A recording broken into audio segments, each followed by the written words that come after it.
दोस्तों, एक ऐसी घटना जिसको घटे हुए 100 साल से भी ज्यादा हो गए हैं, पर आज भी उस घटना पर एक विवाद बना हुआ है कि क्या डूबने वाली जहाज टाइटैनिक ही थी या कोई और। नमस्कार दोस्तों, स्वागत करता हूं आपका अपने YouTube चैनल चिटबिट इंडिया में। दोस्तों, आज हम इस सवाल से कि वास्तव में डूबने वाला जहाज टाइटैनिक नहीं बल्कि कोई और था से प्रश्न चिन्ह को हटाते हुए कुछ ऐसे तथ्यों पर प्रकाश डालेंगे जो कहीं ना कहीं इस बात पर इशारा करते हैं कि डूबने वाला जहाज शायद कोई और जहाज था। दोस्तों, इसी कहानी के सच को जानने के लिए बने रहिए वीडियो के अंत तक। दोस्तों, 15 अप्रैल 1912 में एक छोटे से हिमखंड से टकराकर एक जहाज पूरा समुद्र में डूब जाता है, जिसपे सवार 1500 से ज्यादा लोग उसी के साथ समुद्र में डूब जाते हैं। क्या वो हिमखंड इतना छोटा था कि दिखाई भी नहीं दिया? दरअसल वो कोई हिमखंड नहीं, एक पूरा पहाड़ था जो समुद्र में डूबा हुआ था, जिसे बर्फ का एक छोटा टुकड़ा समझकर उसे पार करने की गलती की गई थी, जिसका परिणाम भी गलत साबित हुआ।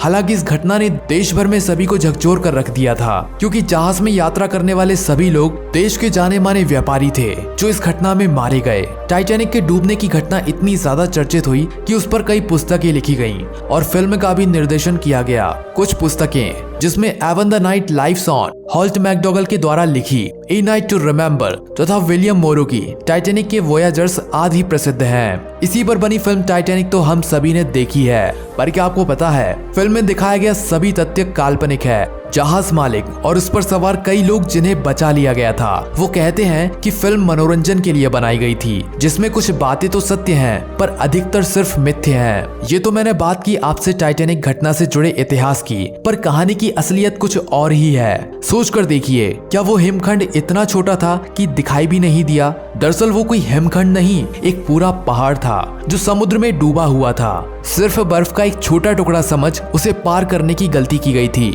शोधकर्ताओं का मानना है कि हिमखंड के सामने होने की जानकारी जहाज चालक को पहले ही बता दी गई थी, पर उन्होंने बात को अनसुना कर हजारों लोगों की जान को जोखिम में डाल दिया। टाहाइट स्टार लाइन कंपनी की ये सोची समझी चाल कही जाती है, क्योंकि इसके पीछे की कहानी पहले ही लिखी जा चुकी थी, जहां बात उठती है जहाज को जानबूझकर डुबोने की और मार्गन के आदेशानुसार जहाजों की अदला बदली की। आइए जानते हैं कि कैसे ये बात चर्चा का विषय बनी। इन जहाजों की अदला बदली की गई और वो जहाज वास्तव में टाइटैनिक नहीं बल्कि उसके पहले से इस्तेमाल की जाने वाली जहाज ओलंपिक थी। दोस्तों, टाहाइट स्टार लाइन कंपनी ने एक साथ 3 जहाजों को बनाने का निर्णय किया, जिसमें ओलंपिक, टाइटैनिक और ब्रिटानिक थी।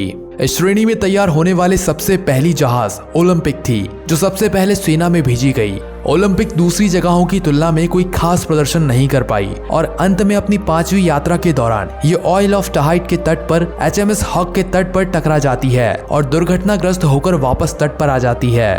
ओलंपिक की खराब प्रदर्शन और टूट जाने के कारण ओलंपिक को सेना से बाहर कर दिया गया, जिससे कंपनी को भारी नुकसान का सामना करना पड़ा। इसका एक परिणाम ये भी हुआ कि टाइटैनिक की पहली यात्रा पर भी रोक लगा दी गई। ओलंपिक जहाज पर खर्च करने और साथ ही टाइटैनिक के काम को आगे बढ़ाने के लिए स्टार लाइन कंपनी के मालिक JP मॉर्गन के पास ना ही वैध कागजात थे और ना ही इतने पैसे जिससे जहाजों को दोबारा से काम में लगाया जा सके।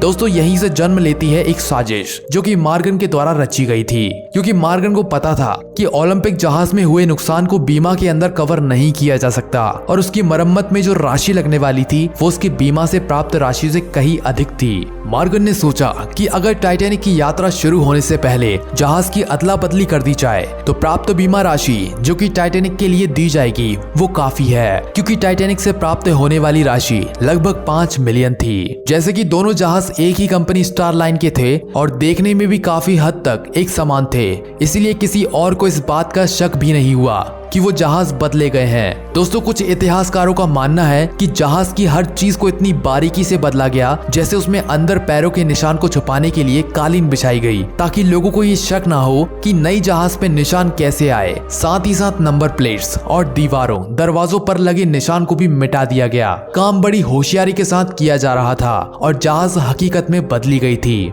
इस बात की पुष्टि जहाज पर ही कार्यरत एक कर्मी ने की, जिसका नाम जेम्स ए फेंटन उर्फ पैडी था। दोस्तों, बात यहाँ खत्म नहीं होती है। कुछ तथ्य ऐसे भी पाए गए जिसकी जांच के बाद ये दावा सही साबित किया जा सकता है कि वो जहाज टाइटैनिक नहीं बल्कि ओलंपिक था, क्योंकि टाइटैनिक में लगे पोर्थोलों की संख्या 14 थी जबकि ओलंपिक में लगे पोर्थोलों की संख्या 16 से कम थी। पर जब जहाज पहली यात्रा पर उतरा तो उसमें 16 पोर्टल देखे गए। इन सब घटनाओं के साथ एक घटना ऐसी भी जिसने इस मुद्दे को जड़ दे दी। कहा जाता है कि जब टाइटैनिक को उसकी पहली यात्रा के लिए रवाना किया गया तो उस पे जहाज के मालिक को छोड़कर सभी सवार थे। लोगों का मानना ये भी है कि मॉर्गन ने फेडरल निर्माण में हो रहे विरोध को खत्म करने के लिए भी टाइटैनिक जहाज को डुबाया गया। विरोधियों में जॉन जैकब, बेंजामिन, एसिडोर आदि कई प्रतिद्वंदी शामिल थे। अपने प्रतिद्वंदियों को खत्म करने के लिए भी मॉर्गन के पास ये एक अच्छा मौका था। कुछ साक्ष्यों के अनुसार मॉर्गन ने यात्रा के एक दिन पहले ही ये कह के अपनी और अपने परिवार वालों की यात्रा को निरस्त कर दी थी कि परिवार के सभी सदस्य अस्वस्थ थे। दोस्तों, हैरान करने वाली बात तो ये है कि यात्रा के अगले दिन ही लोगों ने मॉर्गन को उनकी फैमिली के साथ फ्रांस में बिल्कुल स्वस्थ हालत में देखा। कहा जाता है कि मॉर्गन जहाज को डुबोना तो चाहता था, पर जिस तरह से वो डूबी उस तरह नहीं। उसका और उसके साथियों का प्लान कुछ और था, पर कहते हैं ना, जैसी करनी वैसी भरनी। जहाज बिल्कुल अप्रत्याशित परिस्थितियों में डूब गया और इसी के साथ मॉर्गन का पूरा षड्यंत्र भी नाकाम साबित हो गया, क्योंकि जहाज पर सवार लोगों की जान जाने से बीमा कंपनी ने जहाज के मुआवजे की रकम को ना के बराबर कर दिया। वास्तव में साक्ष्यों की माने तो समुद्र तल की गहराइयों में डूबा हुआ जहाज कोई और नहीं, ओलंपिक ही है। इस बात का दावा कई सिद्धांतकारों ने अपनी पुस्तकों में भी किया, जिसमें एक प्रमुख पुस्तक रॉबिन गार्डिनर के द्वारा लिखी गई पुस्तक the ship that never shank भी शामिल है। इसी के साथ प्रसिद्ध शोधकर्ताओं ब्रूस वेब्रिज और स्टीव हॉल ने अपनी पुस्तक ओलंपिक और Titanic the truth behind the conspiracy में गार्डिनर द्वारा लिखे गए तथ्यों पर सवाल उठाए और इनका साथ कई ब्रिटिश इतिहासकारों ने दिया। दोस्तों, एक पक्ष जो ये मान बैठा है कि ये घटना घटी नहीं बल्कि एक सोची समझी साजिश है, वहीं बहुत से ब्रिटिश इतिहासकार जैसे इतिहासकार गैरथ रसेल और मार्क चिर्नसाइड ने बड़े अफसोस के साथ ये कहा